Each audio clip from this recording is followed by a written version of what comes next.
L'humanité est enfin libérée de ses chaînes. Elle peut tout créer. Le monde a été une fois de plus secoué par les conflits et guerres qui ont mis certains humains dans un état de sidération et le sort de la planète encore en jeu. La violence a encore été à son comble avec des belligérants semblants inarrêtables. Mais ce ne sont là que des apparences, car l'humanité a transcendé ses propres ténèbres en accueillant pleinement le plan divin prévu pour sa libération et en se positionnant fermement pour la paix face à la guerre. Oui, aujourd'hui, elle est libre de ses chaînes passées. Tout d'abord, elle a accepté le plan divin. Qu'est-ce que le plan divin? C'est le programme de libération de l'humanité depuis la source originelle d'amour et de conscience, appelée Dieu, divin ou encore l'Éternel, l'intelligence suprême de la vie. Ce plan est un plan de retour à l'humanité, à son essence divine, par un processus rédempteur et un rédempteur, Jésus-Christ.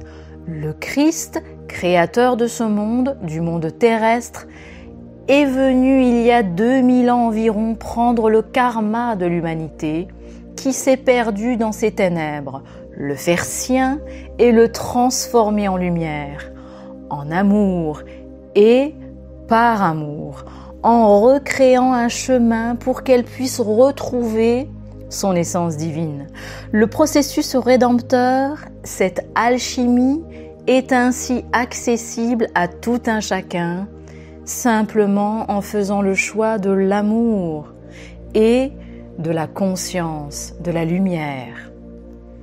Ce processus rédempteur a ainsi été embrassé, vécu par une quantité suffisante d'humains afin que l'amour et la lumière rayonnent de plus en plus sur la terre. Ce processus rédempteur est en plus accompagné par l'arrivée de nombreuses âmes des quatre coins du cosmos, appelées aussi starseeds, enfants indigos, etc., qui sont venus soutenir cette rédemption collective humaine.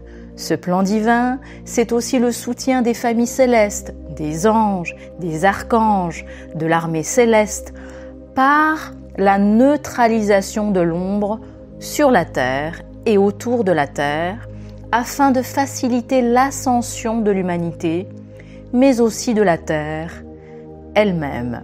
L'humanité ne s'est pas libérée toute seule, elle a été aidée et sauvée.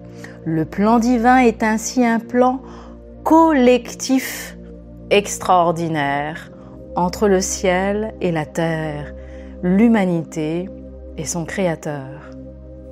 Ce plan divin de retour à son essence, de retour à son unité avec elle-même, avec son Créateur, son Dieu d'amour et de conscience, est d'unité avec toute la création, fait de son histoire une épopée cosmique où elle va pouvoir vivre une infinité de possibilités dans la matière, dans l'incarnation. Ce plan divin est aussi un retour de toutes les spiritualités qui la forment à une compréhension plus essentielle pour les unir et les fusionner. Les spiritualités sont des chemins différents qu'ont pris les peuples pour retourner à leur essence originelle divine. Les religions sont en train, peu à peu, de faire face à leurs limites afin de les transcender pour vivre en paix avec leurs frères et sœurs. Les religions, basées sur des règles à suivre, sur la loi, reviennent peu à peu à leur essence, à l'amour, la conscience et le lien direct avec Dieu. C'est ce que le Rédempteur, le Christ, est venu enseigner. La conscience à la place de la loi, l'amour à la place de l'affection. C'est le but ultime de l'humanité, retrouver son lien direct avec Dieu, son Créateur, sans intermédiaire, sans relais des religions car elle n'en a plus besoin. Et son lien permanent au divin, communiquant naturellement avec les siens et avec tous les règnes de la terre. Ce que nous voyons en ce moment, ce sont les derniers noyaux durs de l'ombre de l'humanité. C'est la résistance à l'amour divin, à l'amour du Christ. Les derniers noyaux durs sont révélés par tous les conflits actuels et particulièrement tous les provocateurs de la haine et de la destruction. En Israël, en Palestine, Liban, Iran, États-Unis, France, Ukraine particulièrement, etc.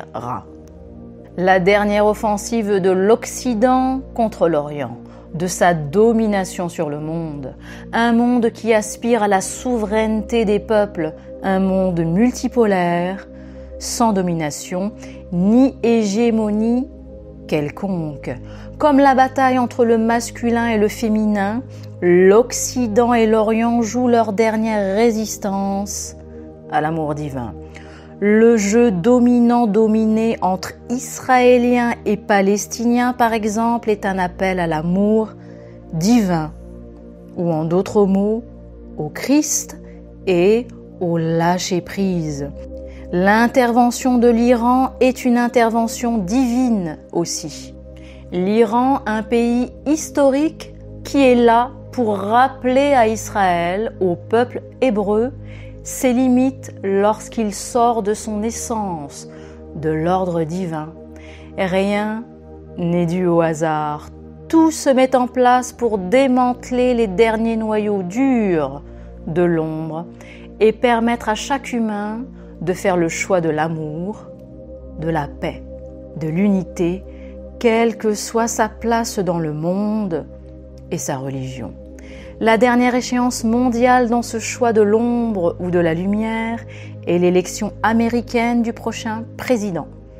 Ce calendrier humain, terrestre et cosmique arrive à échéance avec en son centre le projet du grand monarque qui est l'accomplissement de ce plan divin jusqu'au cœur de l'humanité.